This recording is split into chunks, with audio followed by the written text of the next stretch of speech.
Many positions in our worldviews don't come from thorough reasoning and reflection. They are intuitive.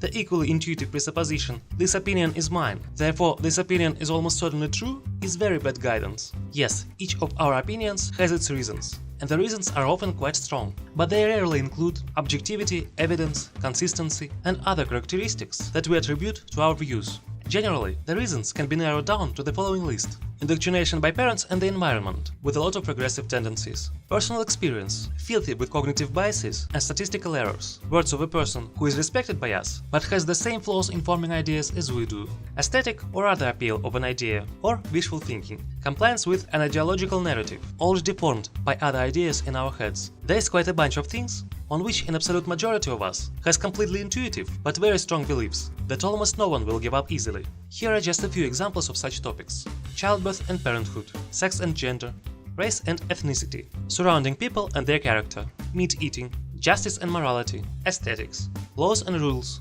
one's memory, attentiveness and rationality, basic philosophical concepts such as truth, existence and knowledge, what can and can't be said and done in the presence of children, what to teach them and what to hide from them. Once emerging in our skull, intuitive views take firm root there. They are confirmed due to confirmation bias, intertwine with large worldview blocks, and overgrow with smaller, derivative views, still with no valid basis.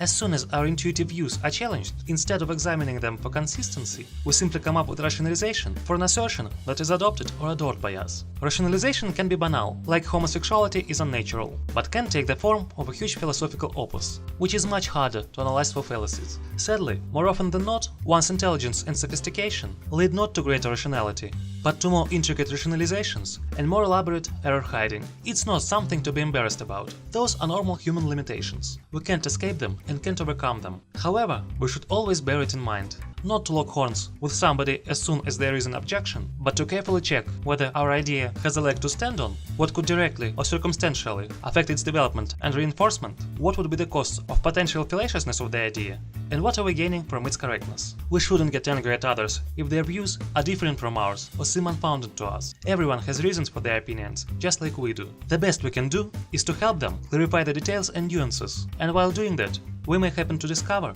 a hole in our own worldview. Absolute rationality and objectivity are unachievable, but this doesn't mean that we shouldn't reach for them. The fact that for some questions we are unable to find a clear, definite answer and can only have opinions, doesn't mean that all opinions are equally sound or equally harmless. And lastly, the better our position is structured and the more consistent it is, instead of being pulled out of thin air, the easier it is to seek the causes of disagreements, options for consensus or compromise, and ways to achieve our local and global goals.